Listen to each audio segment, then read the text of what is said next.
Welcome everyone to Weekly Insights by Rabbi Lankry. We hope to be sharing with everyone some fabulous insights that will enhance and transform our lives so that we can spread the ancient wisdom of the Torah. Parshas Tetzaveh, the continuous development of the Jewish nation. So here we go. We had Yetziat Mitzrayim, the exodus from Egypt, the birth of the nation. The splitting of the sea. We broke out into 12 different groups and we crossed the sea and we further identified our differences, but we came together as one. Totally uniting by Matan Torah, the giving of the Torah, which gave us direction, rules, identity, ideologies, and we moved on from there to building the tabernacle, where God Himself was going to put His divine presence amongst us. You can't get better than that. Another stage. This week's parsha introduces us to the Kohen Gadol, the high priest, and the development of the Kohanim from Shevet Levi, where they were appointed to be these priests that's going to give direction and a certain type of special sanctity to the nation. Well, what exactly was their job? What did they do? So it's like this. The first garment that the parasha introduces to is the ephod. The ephod was kind of a skirt that wrapped around and it had a special bow and it had chains and stuff that were connected. And on the shoulders of the ephod, there was these two beautiful stones. They're called Avnei Shoham. And on these shoulders, with those stones, it had the names of all the 12 tribes, 6 on one shoulder, 6 on the other shoulder. And essentially, it was there to define to us and to express to us that the Kohen Gadol and the Kohanim at large, they are there. Their mission is to help carry the financial burden of the Jewish people. And how that is expressed, first of all, the two stones are the same color, the unifying of all the 12 tribes. But still, when they gave us the blessings, Yivarecha Hashem v'yishmerecha, God should watch us, preserve us. Yer Hashem panav elecha v'chunek, He should give you chen, charm, so that you can do a deal. And most of all, in the structure of every deal, if you don't have peace, like, hey, I'm a billionaire in Iraq. Yeah, pretty good. You're not getting anywhere. How are you going to get your money out? On the contrary, being wealthy in a place where there's no peace, it's really a death sentence. So here, the Kohen says, I am here to help burden and to make sure and to secure for the nation their physical sustenance. Great. Now, the next garment is the Choshen. And on the Choshen had the Urim v'Tumim. It was the breastplate of the Kohen. And it was presented on his chest. It had 12 different stones. Again, the stones had on them the names of the 12 different tribes. But each stone was now a different color. Whoa, what changed? How come on the shoulders they're one color and on here there's all 12 different colors? Because here it's referring to the emotional support that they are here for to give to the Jewish people. That's why it's opposite his chest. Man for man, husband and wife, children, any type of neglect, they were the address. The Kohanim, the Kohen Gadol was the address to eliminate all the emotional stress that is possibly there in the Jewish people. For an example, we have Aharon HaKohen. When he passed away, the entire Jewish nation mourned for him, men, women, and children. Why? Because he made harmony amongst everybody. That was his mission. He was the therapist par excellence. He was the man that made sure everybody's issues were worked out. And he created a tone of peace.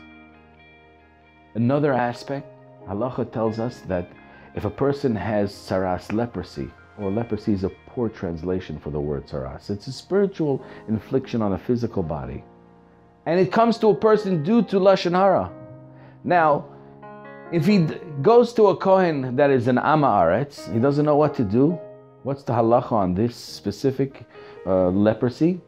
He says, well, you know what, let's go to a Talmudic scholar. Talmudic scholar will identify it and tell the Kohen Gadol what it is, and the Kohen Gadol will go now and express to the individual how to deal with his spiritual dilemma so that he can rectify himself. Oh, I don't get it. If he needs to come onto the Talmud Chacham in order to determine whether it's tzarat or not, so let him finish the ordeal with the Talmud Chacham.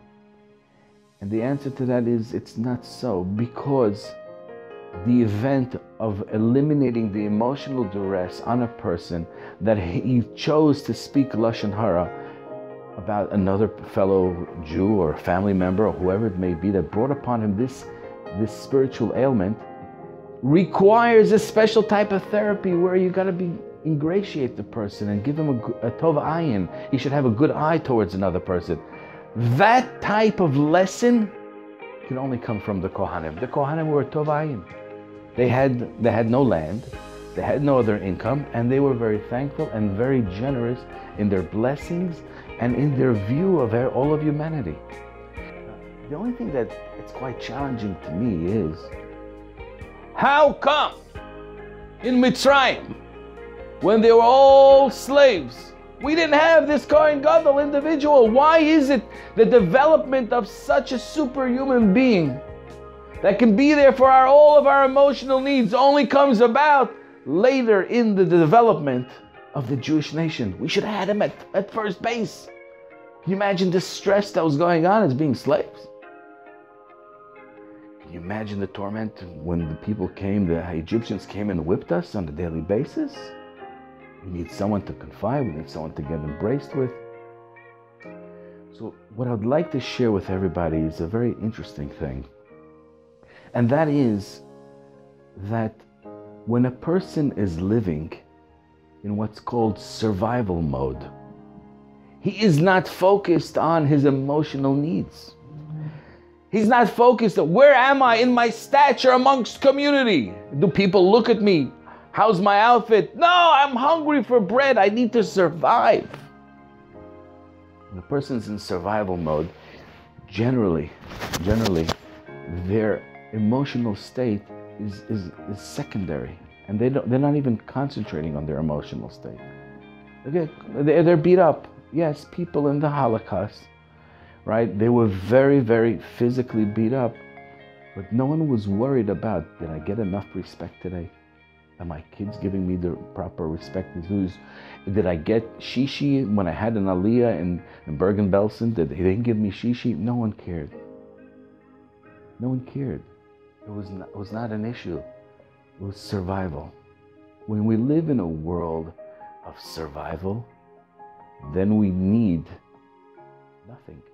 When we live in a world where we're building a community, and there's statures, and there's wealth, and there's affluence, and people have more than others, you need teams of people, of therapists, to focus on what's important, to guide the people into this is what it's real, this is what's fake. And the Kohen walked around with a plate on his head, said, Kodesh Lashem, everything is sanctified to God. That's not the real thing. Do we really want to be healthy? If you really want to be healthy, you gotta go back to basics. Jewish people, the Dor Hadea, coming out of Egypt, receiving the Torah, needed the most advanced Kohanim, that even when they couldn't figure out the case, what did they do? On the breastplate, they had a direct cell phone. They dialed up, God, what should I do with this person? Can I help him out? Eli, when he was dealing with Hannah, that she was praying, he thought that she was a drunken. And because the letters came out, Shikora. And really it was Kishera. What was really missing and why Eli misinterpreted the intention of the Urim V'Tumim when it revealed the secret is because his heart wasn't totally there. He didn't feel totally the pain of Hannah and not having children. If his heart would have been totally there, he would have read the words right. It would have been Kishera or Kisara, the same letters, just like Sarah Imenu. The job of the Kohen and the way we're dressing the Kohen this week illustrates, depicts clearly his responsibility. And as we grow as a nation and we have affluence, we need Kohanim. But if we ever come across a person that is really in a bad situation addictions, trauma. It's something to consider. Go back to basics. Shabbat Shalom.